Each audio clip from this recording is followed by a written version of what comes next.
Telemor Creative'den herkese merhaba. İlk videoya nasıl başladık? Markadan bahsedeceğiz, modadan bahsedeceğiz. Kendinizi bulacaksınız burada dedik.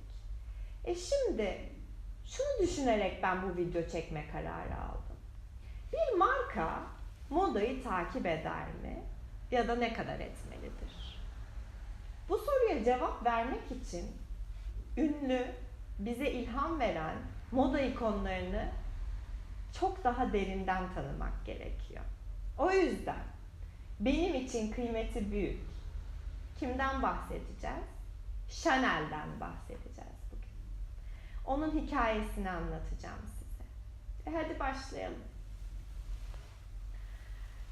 1883 yılında Paris'te doğdu sevgili Gabrielle Chanel. 12 yaşında annesini kaybetti ve çok acı ama babası tarafından yetimhaneye bırakıldı. Terziliği yetimhanede öğrendi. Bazen hayatımızda kötü bir an, bu hayatımın en kötü anı dediğiniz şeyler belki de ileride sizi siz yapan şeylerden biri olacak. Ve bu sırada kazancını sağlamak için de kulüplerde şarkı söylemeye başladı. Ona dediler ki o dönem, Koket Chanel. Ve şimdi namı diğer sizin bu isimle tanıdığınız Coco Chanel oldu. 1910 yılında küçücük bir kıyafet dükkanında, daha da küçücük bir yerde şapka tasarımlarını yapmaya başladı.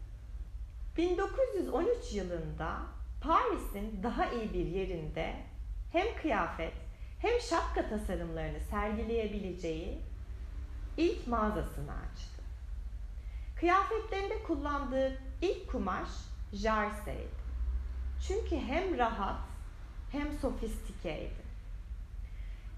O dönemin empresyonizm akımında kadınların kullandığı o bellerini sıkan sert korseler, ayaklarına dolanan kabarık eteklerin dışında yaptığı bu jarse spor kıyafetler onu bir anda öne çıkardı.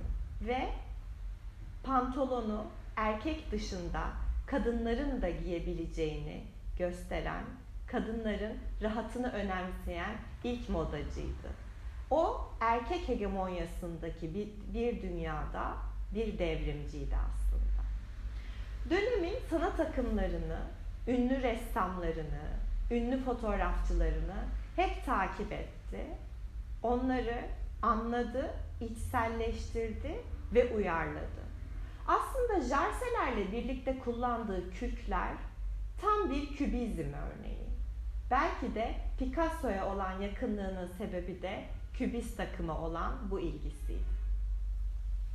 1918 yılında basit ama sofistike tabiriyle anılan artık ünlü bir modacıydı Coco Chanel.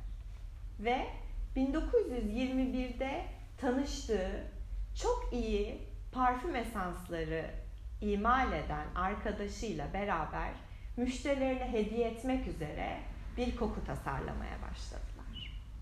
Ona ilk esans geldi. Beğenmedi. İkinciyi beğenmedi. Üçüncüyü beğenmedi. Dördüncüyü beğenmedi. Ne arıyordu? Beşinci esans geldi. Çok beğendi. Onu kokladı. Bir şey hissetti. İşte hikaye orada başladı parfümde. Dedi ki, parfüm bir insanın varışını müjdeleyen, ayrılışını ölümsüzleştiren şeydir. Bazen işte bir hikaye yazarsınız ve sonra ürün gelir. Bazen de bir ürün gelir, onu görürsünüz ya da Chanel gibi işte koklarsınız ve hikaye orada başlar. İsmini No 5 koydu. Çok da basitti ama esansı gayet sofistikeydi. Hiç evlenmedi ama birçok arkadaşı oldu.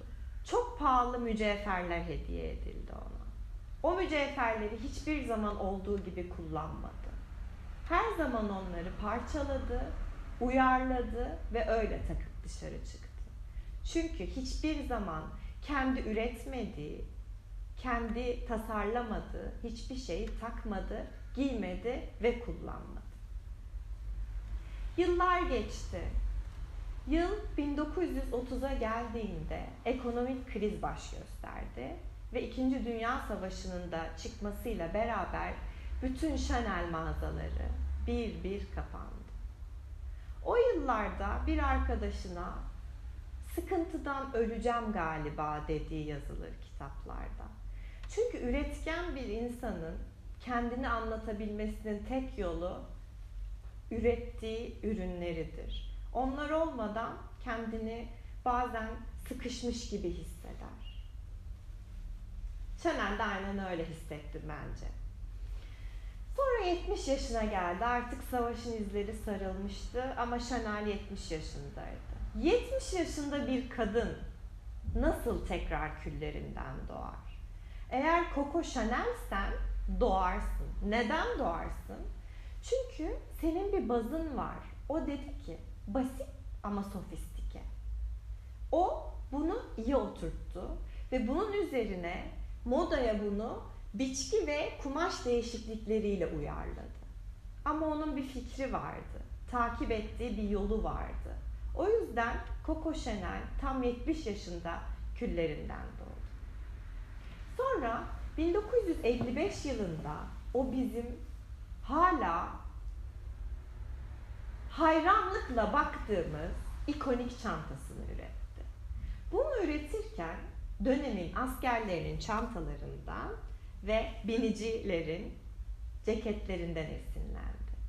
O baklava deseni gayet basit, kübik ama o altın sapı ve üzerindeki altın logo tam bir kadın ve o çantanın mücevheriydi. 1957 yılında yine ikonik bir ürün olan ten rengi küçük topuklu ayakkabısını üretti. Ten rengi olmasıyla kadının bacağını uzun gösteren, ucundaki o küçük siyah detayla da ayağı küçük gösteren bir ayakkabıydı. Ve bununla birlikte Chanel'in kadının güzelliğine çekmek istediği ilgiyi çok rahat anlayabiliyoruz. Yıllar geçti, 1960'a geldi. 1960 yılında artık Grace Kelly dahil bütün ünlüler Chanel giyiyordu. Ve Chanel kendi olmaktan asla vazgeçmedi.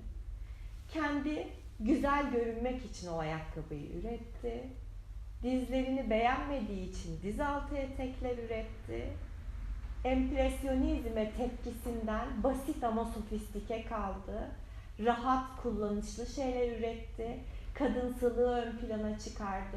Aslan burcu olduğu için takılarında ve tüvit ceketlerinin altlarında aslan figürünü kullandı. Güzelliğini ön plana çıkardı. Kadının güzelliğini ön plana çıkardı. Çünkü Chanel için güzellik kendiniz olduğunuz zaman, kendinizi bulduğunuz an başlar. Dünyada tek olduğunuzu bilin. Güzellik özgüvenle başlar ve Chanel güzelliğin başladığı yerdir. 1971 yılında vefat eden sevgili Mademoiselle Chanel bize şu sözleriyle veda etti. Önce kendinizi bulun, kim olduğunuzu bulun ve bir işaret bırakın. Her zaman kolaylaştırın, sade ve basit kalın ama her daim parlayın. Bize 4 tane ikonik ürün bıraktı. 1. Tüvit ceket. Bununla bize bir ceketin rahat olabileceğini ve düğmeleriyle onu bir mücevher gibi parlayabileceğini gösterdi. 2. Küçük siyah elbise. Hep cenazelerde giyilen o siyah elbisenin en özel davetlerde bir mücevherle nasıl parlatılabileceğini gösterdi. 3.